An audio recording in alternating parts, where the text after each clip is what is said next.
अक्सर आपने शिव परिवार की तस्वीर में माता पार्वती, भगवान शिव, भगवान कार्तिकेय और भगवान गणेश को देखा होगा। हम सभी को लगता है कि भगवान भोलेनाथ का परिवार इतना ही है, परंतु क्या आप जानते हैं कि देवों के देव महादेव और माता पार्वती की एक बेटी अशोक सुंदरी भी है। भगवान शिव और माता पार्वती की कन्या अशोक सुंदरी का वर्णन पद्म पुराण में मिलता है। पद्म पुराण के अनुसार एक दिन माता पार्वती ने भगवान शिव से संसार के सबसे सुंदर उद्यान में घूमने का आग्रह किया। अपनी पत्नी की इच्छा पूर्ति के लिए भगवान शिव उन्हें नंदनवन ले गए, जहां माता पार्वती को कल्प वृक्ष नामक एक वृक्ष से लगाव हो गया। स्वामी, यहाँ का वातावरण कितना सुखद है, हर तरफ हरियाली ही हरियाली है। स्वामी, वह वृक्ष कितना सुंदर है, अद्भुत। देवी, ये कल्प वृक्ष है, इच्छा पूरी करने वाला वृक्ष। क्या यह वृक्ष सभी इच्छाओं को पूरा कर देता है प्रभु? हाँ देवी पार्वती, ये कल्प वृक्ष सभी इच्छाओं को पूरी करता है। स्वामी, हम इस वृक्ष को कैलाश ले चलें? मुझे यह वृक्ष बहुत प्रिय लगा है, अलग सा लगाव हो गया है इस वृक्ष के साथ। जैसी तुम्हारी इच्छा देवी पार्वती। माता पार्वती उस वृक्ष को अपने साथ कैलाश ले आई और एक उद्यान में स्थापित कर दिया। एक दिन माता पार्वती अकेले ही अपने उद्यान में भ्रमण कर रही थी। भगवान भोलेनाथ अपने ध्यान में लीन थे। माता पार्वती को अकेलापन महसूस होने लगा। अकेले बिल्कुल भी मन नहीं लगता। कार्तिकेय और गणेश भी अपने अपने कार्यों में व्यस्त रहते हैं। भगवान भोलेनाथ तपस्या में लीन है। अपना अकेलापन दूर करने के लिए मैं क्या करूं? काश मेरी एक पुत्री होती जिससे मैं ढेर सारी बातें करती, पर मेरी इच्छा कैसे पूरी होगी? तभी माता पार्वती को भगवान भोलेनाथ की कही हुई बात याद आई। महादेव ने कहा था कि यह कल्प वृक्ष सभी इच्छाओं को पूरा करने वाला है। यदि मैं इस कल्प वृक्ष से अपने लिए एक पुत्री मांगूं, तो क्या यह मेरी इच्छा को पूरा करेगा? माता पार्वती ने कल्प वृक्ष के समीप बैठकर एक पुत्री की इच्छा व्यक्त की।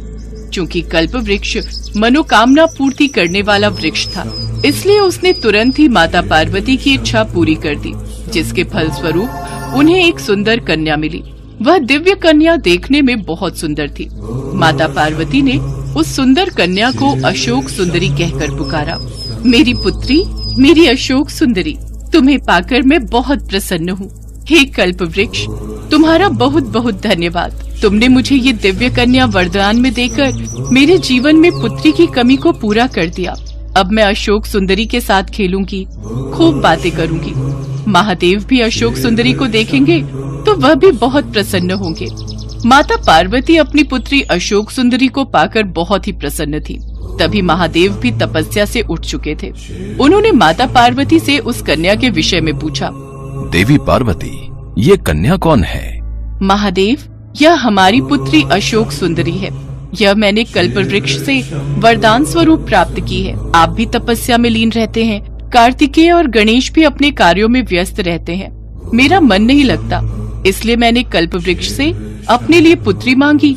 और आप तो जानते ही हैं, कार्तिकेय और गणेश के जन्म के बाद मेरी बहुत इच्छा थी कि उनकी भी बहन हो, हमारी कन्या हो। और देखिए ना, यह इच्छा पूरी हो गई। अशोक सुंदरी के रूप में हमें इतनी प्यारी दिव्य कन्या प्राप्त हुई है। इस कन्या को पुत्री के रूप में पाकर सचमुच मैं भी बहुत प्रसन्न हूँ पार्वती। बस मैं तो यही चाहती हूँ कि हमारी कन्या सदैव खुश रहे। मैं अशोक सुंदरी को वरदान देती हूँ कि जब हमारी पुत्री बड़ी होगी तो इसका विवाह देवराज इंद्र जितने शक्तिशाली युवक से होगा, जो महान शक्तिशाली होगा और जो असुरों का संहार करेगा। ऐसा माना जाता है कि माता पार्वती के वरदान स्वरूप अशोक सुंदरी का विवाह चंद्रवंशीय राजा नहुष के साथ होना तय था, क्योंकि आगे चलकर नहुष देवराज इंद्र की तरह महाबलशाली और शक्तिशाली राजा बनने वाला था। धीरे धीरे अशोक सुंदरी बड़ी हुई। एक बार अशोक सुंदरी अपनी सखियों के साथ नंदनवन में विचरण कर रही थी। तभी वहाँ हुंड नामक एक राक्षस आया। वह अशोक सुंदरी की सुंदरता से इतना मोहित हो गया कि उससे विवाह करने का प्रस्ताव रख दिया। मैं तुमसे विवाह नहीं कर सकती, क्योंकि मेरी माताजी ने मुझे बचपन में ही वरदान दिया था, जिसके फलस्वरूप पहले ही मेरे वर का चुनाव हो चुका है। मेरा विवाह नहुष के साथ होना तय है। यदि ऐसी बात है तो मैं नहुष का वध कर दूंगा। उसके पश्चात तुम्हें मुझसे विवाह करना होगा। तुम्हारा इतना साहस कि तुम मेरे होने वाले पति का वध करो। मैं तुम्हें श्राप देती हूँ, तुम्हारी मृत्यु मेरे पति के हाथों ही होगी। उस दुष्ट राक्षस ने नहुष को ढूंढ निकाला और उसका अपहरण कर लिया। जिस समय हुंड ने नहुष को अगवा किया था, उस वक्त वह बालक थे। राक्षस की एक दासी ने किसी तरह राजकुमार को बचाया और ऋषि वशिष्ठ के आश्रम ले आई, जहाँ उनका पालन पोषण हुआ। जब राजकुमार बड़े हुए तब अशोक सुंदरी का श्राप होने के कारण नहुष ने हुंड का वध कर दिया, जिसके पश्चात माता पार्वती और भोलेनाथ के आशीर्वाद से नहुष और अशोक सुंदरी का विवाह संपन्न हुआ।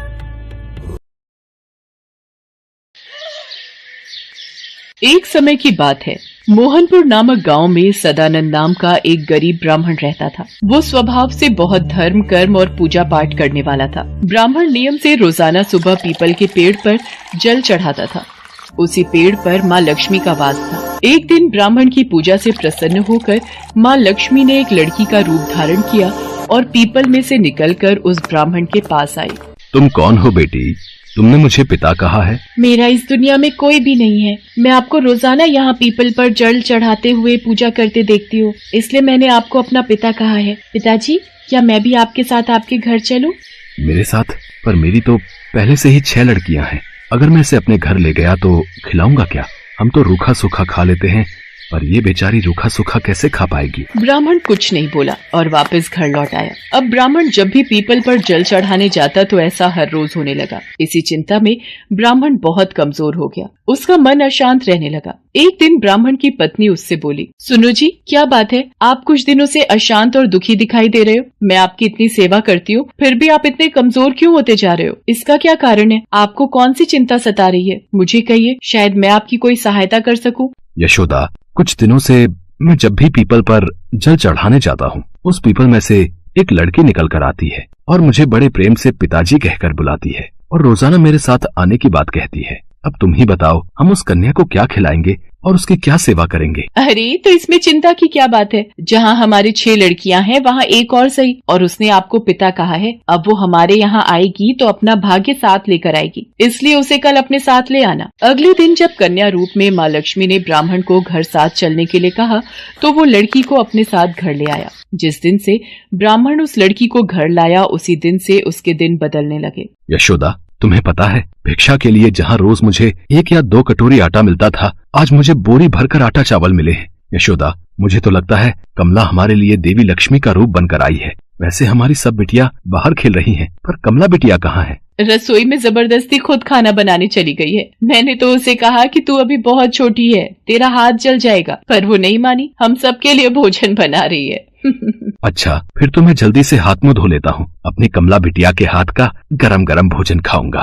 कन्या ने गूंथने के लिए आटा निकाला तो आटे की परात अपने आप भर गई। वो कन्या जिस किसी चीज को हाथ लगाती वो दुगनी हो जाती। कन्या रूपी देवी लक्ष्मी ने कई प्रकार के भोजन बना दिए। सभी ने उस दिन भरपेट भोजन किया।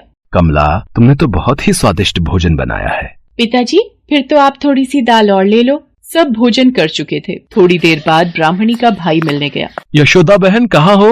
अरे ज्ञान भैया, आप अचानक? हाँ, वो गांव में थोड़ा जरूरी काम था, सोचा तुमसे मिलता चलूं। तुम बैठो, मैं तुम्हारे लिए पानी लाती हूँ। यशोदा बहन, बहुत जोरों की भूख लगी है, कुछ खाने को हो तो वो भी लेती आना।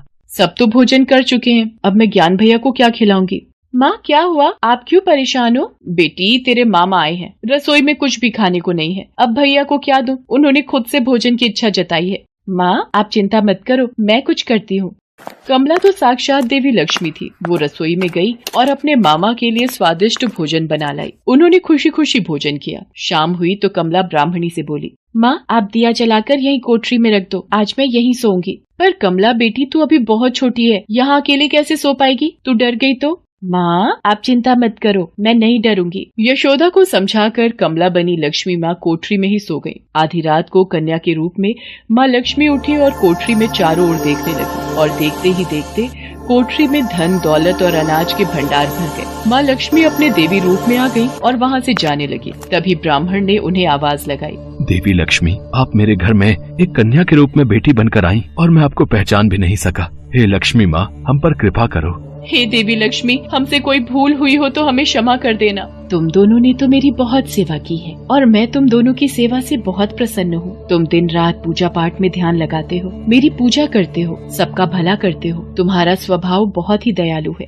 ये देखकर मुझे अपार प्रसन्नता हुई है। मेरा आशीर्वाद सदैव तुम्हारे साथ रहेगा और तुम्हारे जीवन में धन, दौलत, वैभव और शांति में वृद्धि होगी। इतना कहकर देवी लक्ष्मी अंतर्ध्यान हो गई और उस दिन से ब्राह्मण के घर में सभी प्रकार के सुखों का वास हो गया।